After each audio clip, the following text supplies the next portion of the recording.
Hi guys, welcome back to my channel and welcome back to another day in my life. So today I'm bringing you along for a warm spring day.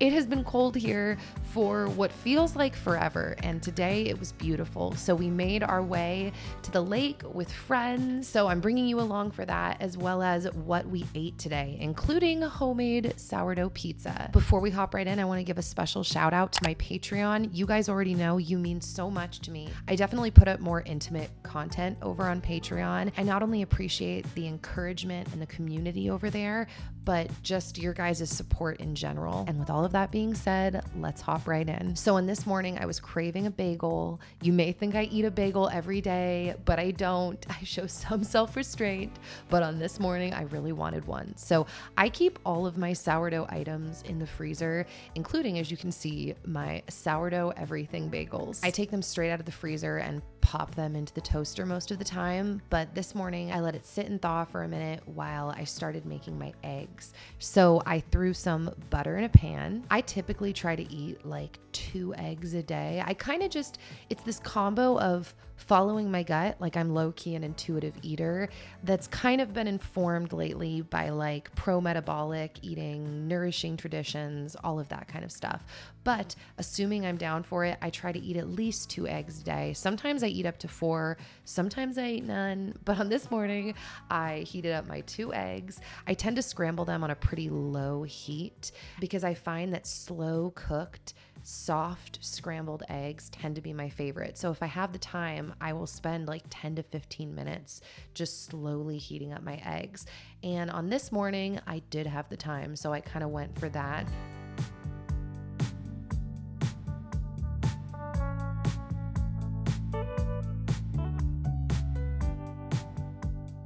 And the boys actually decided to have some of this Morning Summit cereal that we buy from Costco. So they have that with some raw milk.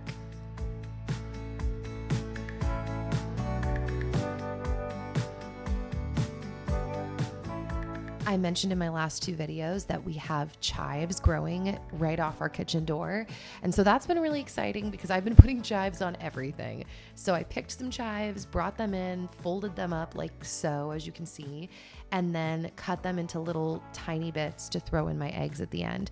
Now, the funny thing is I actually kind of overcooked my eggs a little bit. Oops, but they were still really good. And then once my bagel had popped up, I like my bagels really toasty, by the way. I put a little bit of butter on there, and then I also put some of this Tillamook cream cheese on top as well. I always add Maldon salt, by the way, on my bagels at the end, even if I'm just doing butter. So there was my breakfast. I did end up having a little bit of raspberry matcha iced tea as well, a little bit. It's a big cup, but I sip on it all morning while doing tasks like the dishes. I was so excited, by the way, on this morning for all of the sunshine just streaming into our house. We keep this tiny vase on our window of little flowers that we pick in our front yard, and look at how beautiful that is. So when I have time in the morning, I like to just kind of tidy things as I go. That may seem kind of obvious, but I've lived parts of my life where I definitely don't clean things as I go. And it depends on like what's going on in my life. But if I can just handle the mess in front of me in a timely fashion in small bites, it helps keep everything more manageable. So I wiped down the kitchen, made my way to the bedroom and made the bed, or at least tried to make the bed. Logan pretty much stops me every time I'm making the bed at first to climb in. And so then I have to walk away and do other things like open the windows and pick things up while he gets over his excitement of the fact that the bed's being made cozy again.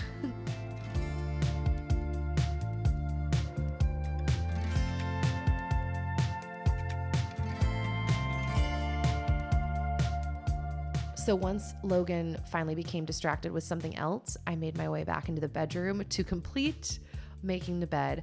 I want to know, do any of you guys have that with your kids? Like where they get really excited at the bed being made? Like he gets excited over his bed being made as well. When I line up all of his stuffed animals and smooth his blanket out, he tends to just want to run back in, which I totally think is a great argument for making our bed in general, because I think that's just what happens with made beds. You want to get in.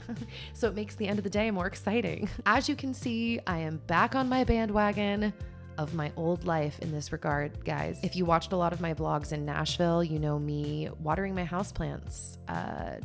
It became part of my rhythm, which it never was before moving to Nashville. I never even had a house plant, so having plants everywhere is still kind of a different and exciting vibe for me, and has just really reminded me how much I love growing things, how excited I am for our summer garden. By the way, I recently took this pothos cutting and put it in water to sprout roots, and it worked. So I'm very excited about that. So the tea I had been drinking that morning was just like watered down leftover tea, and I wanted to brew some more. So I brewed again this pomegranate raspberry matcha from Stash. That's been like my flavor of the week.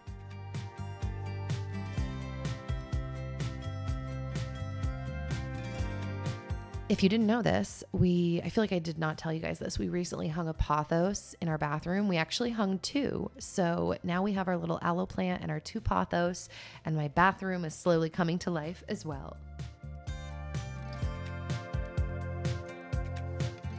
It's very easy for me to get backed up on Logan's laundry because he dirties clothes so quick. I'm doing a lot of laundry all the time. But on this morning, I was able to fold things up, get them put away, and that felt really good. Now, we're skipping ahead to lunch. I knew that I wanted to make a tuna melt, but I had no mayonnaise. So I made some homemade mayonnaise, which is super easy to make. It's literally just a cup of avocado oil, 1 raw egg, maybe like half a teaspoon, 1/4 of a teaspoon of apple cider vinegar, about anywhere from 1/4 to a full teaspoon of any kind of mustard. I used Dijon, and then about half a teaspoon of salt. And then you stick your immersion blender into the bottom and you hold it in place for like 15 to 20 seconds. You don't want to move it. You don't want to let the egg go free. Something about keeping that egg compact in the immersion blender is what really starts to create the thickening texture in the process. So once it starts to thicken, you can bring it up and really start blending the whole thing.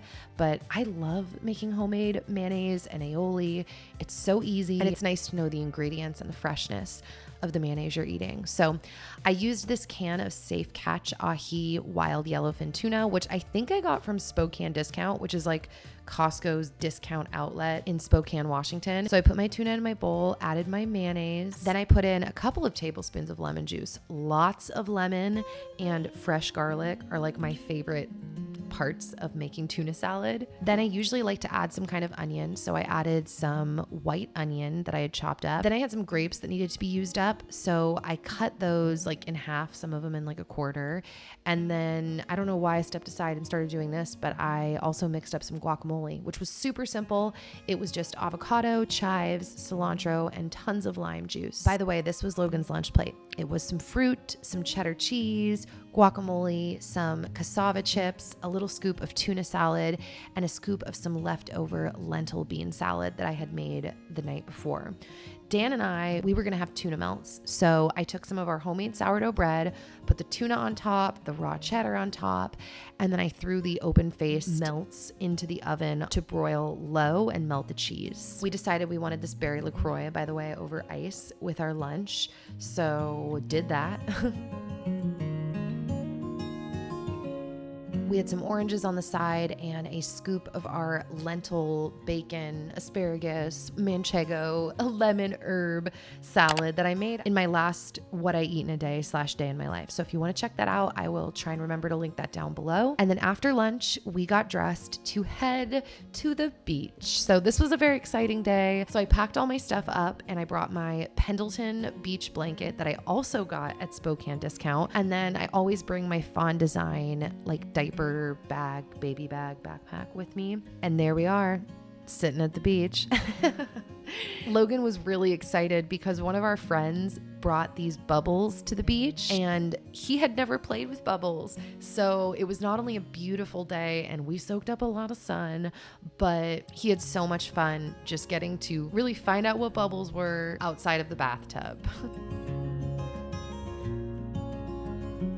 When Logan was learning how to use this little shark water gun, he couldn't push hard enough. So I taught him and said, you got to give it a little oomph. After that, every time Logan used this water gun, he would say, oomph, oomph. Do you need help, Bubs? Oh, there you go.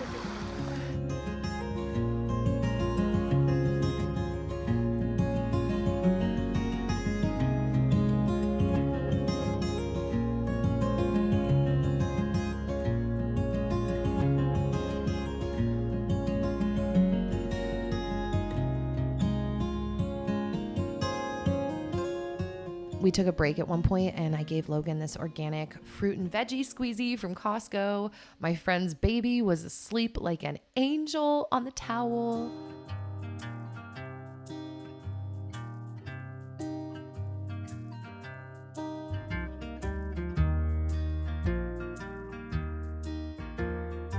It was really nice to get to have community with other moms down by the lake, and I definitely don't take these days and moments for granted.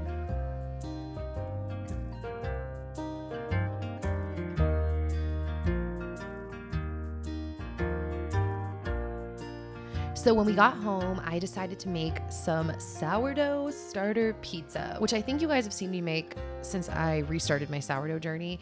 And I love making this because it's so easy. Like, it's not a stressful feeling meal. So I chopped up mushrooms and onions, and then I pulled out all of these seasonings for my dough. And while I was cooking, Logan was riding around his fire truck. And I cook up the vegetables beforehand. You pretty much want to cook up all the toppings beforehand when you're doing a starter pizza. So I threw my mushrooms and onions into a pan with some butter and a good amount of salt, and I cooked those up to my desired texture.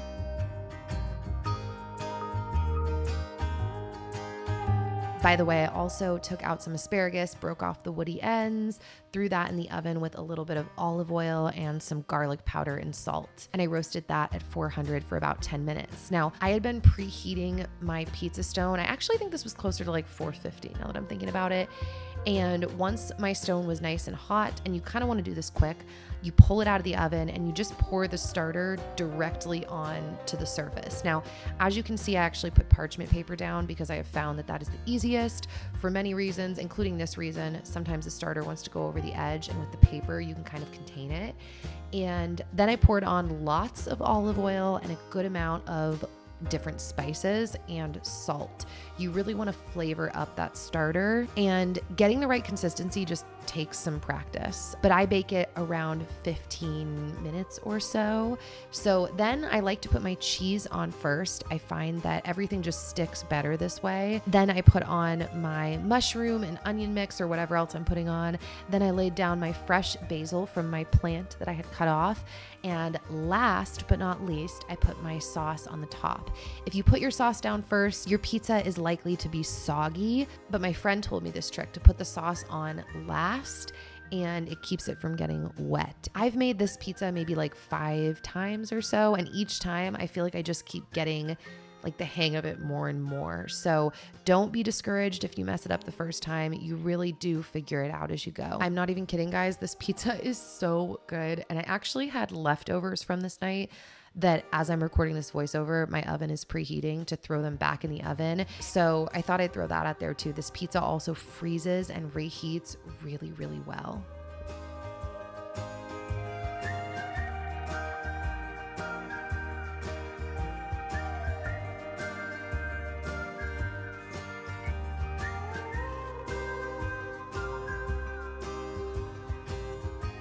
So we ended our night with a bubble bath, and I recently got these boats for Logan from a local shop called Alabaster Baby. Everything is super neutral and beautiful, and I just thought these boats were so beautiful and you should see them, and he loves them, and that's that. You can find Alabaster Baby on Instagram, by the way. So that is it for this video, guys. I hope that you enjoyed it. Let me know down below if you have any thoughts, questions, requests, all that jazz. And once again, thank you to all of my patrons.